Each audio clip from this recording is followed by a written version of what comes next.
días. Señor presidente, coido que no tempo transcurrido, 15 días, seguramente que vostede tivo ocasión de estudar detidamente o informe de Cáritas, ese que vostede despreceu. E tamén, seguramente, coido que pudo ler con atención o informe que emitiu o Valedor do Pobo de Galicia e mesmo tamén todo o que está a dicir sobre as súas políticas sociais.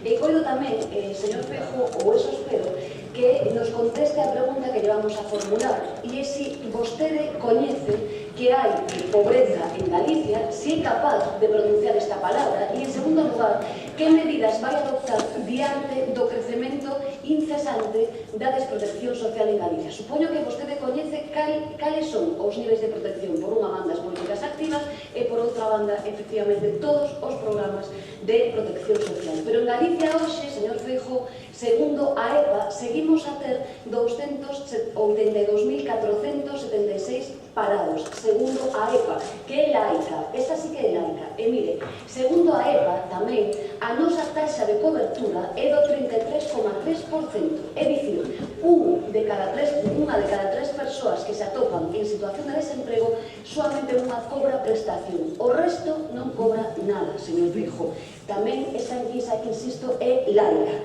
Pero fíxese, tamén nos está indicando esta enquisa de poboación activa que hai 60.087 fogares, fíxese, máis que Cáritas, que non teñen ningún ingreso. E nestes hogares hai exactamente 14.287 nenos e nenas menores que, insistimos, carecen de ingresos. Claro, eu non sei se para vostedes isto é ser pobres ou non é. E a resposta que vostede deu é que incrementaba a risga.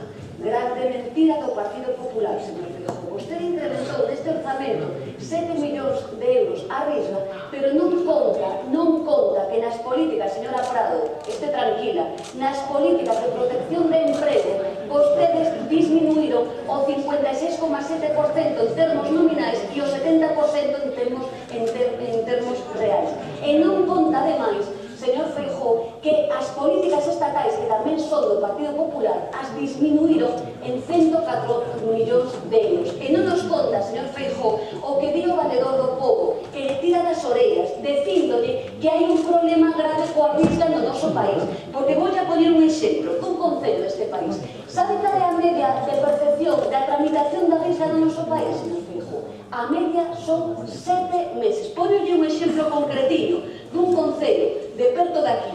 Pois mire, exactamente a petición foi o 26 de xuño do 2012 e a concesión foi o día 3 de marzo do 2013. 9 meses, señor Feijóo. Entretanto, esta realidade, entretanto, o Partido Popular que vai a facer, porque as persoas non poden esperar 9 meses para poder comer, para poder pagar a luz ou para poder dar alimentación aos seus fillos. Que vai a facer, señor Feijóo, diante desta situación de pobreza en Galicia?